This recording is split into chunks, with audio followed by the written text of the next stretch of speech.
বিশ্বের অন্যতম একটি প্রতিষ্ঠিত পেশা হলো ডাক্তারি। মানুষ ডাক্তারিকে বেছে নেয়। শুধু কি ডাক্তারিকে বেছে নেয় টাকা পাবে বা সুনাম পাবে বলে? না, তার ভিতরে একটি সুপ্ত ইচ্ছা থাকে মানব সেবা করা। এই মানব সেবা করা বা অন্যকে উপকার করা, এটা মানুষের একটি জন্মগত বৈশিষ্ট্য। আসসালামু আলাইকুম। আজকে আমার বিষয় পরোপকার মানুষের ধর্ম। পরোপকার মানুষের ধর্ম, এটা আশা করি আপনাদের সকলকে আর বোঝাতে হবে না। আমরা আশেপাশে যেখানেই তাকাই পরোপকারী মানুষ খুঁজে পাওয়া যায়। পরোপকার বলতে অন্যের উপকার।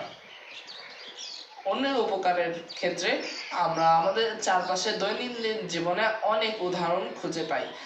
এমনটা নয় যে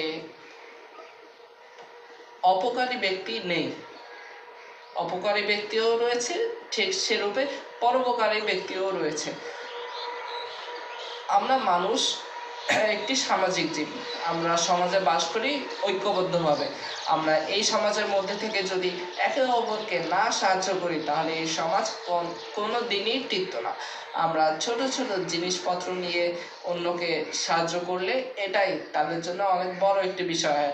আমরা পাশের বাসার সাথে অথবা আমাদের প্রতিবেশীর সাথে যে তাদেরকে খাবার দিই, তারা আবার আমাদেরকে খাবার দেয়, এগুলোই ভালোবাসার নিদর্শন। যেমন মা তার সন্তানের জন্য তার জীবন উজাড় করে দিতে পারে, ঠিক তেমনি একটি কুকুর তার প্রভুর জন্য জীবন উজাড় করে দিতে পারে। পরোপকারী হওয়া অত্যন্ত ভালো বিষয়।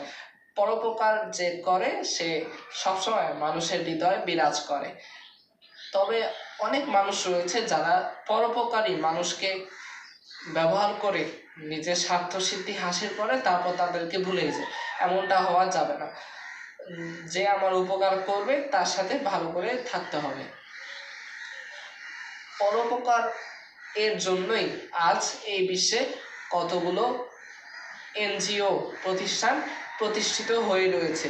তাদের কোনো সমস্যা হচ্ছে না। তারা সকলে ঐক্যবদ্ধভাবে একটি স্লোগানে উন্মোচিত হয়েছে যে পরোপকার মানুষের করাই লাগবে। পরোপকারী ব্যক্তি হলে সম্মান এমনিতেই আসবে।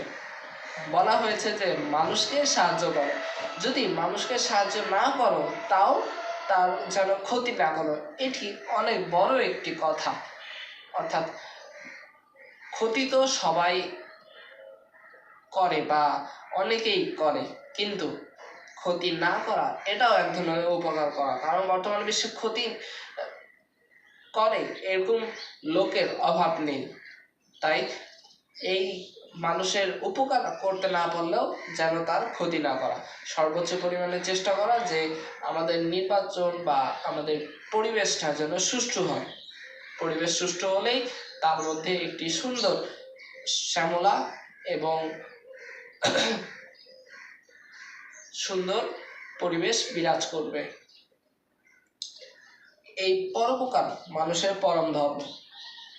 এই পরোপকারের মানসিকতা না থাকলে কেউ নিজের দেশের জন্য প্রাণ দিত না। এই পরোপকার করবে বলেই আজ বিশ্বে এতগুলো অর্থ ছাড়া প্রতিষ্ঠান রয়েছে। অর্থাৎ সেই প্রতিষ্ঠানে চাকরি করলে কোনো অর্থ পাওয়া যায় না, এটা নিজ ইচ্ছায়। এ সকল কারণেই এটা আজকে প্রতিষ্ঠিত যে পরোপকার মানুষের ধর্ম। এই বলে আমি আমার বক্তব্য এখানেই শেষ করবো। ধন্যবাদ সবাইকে।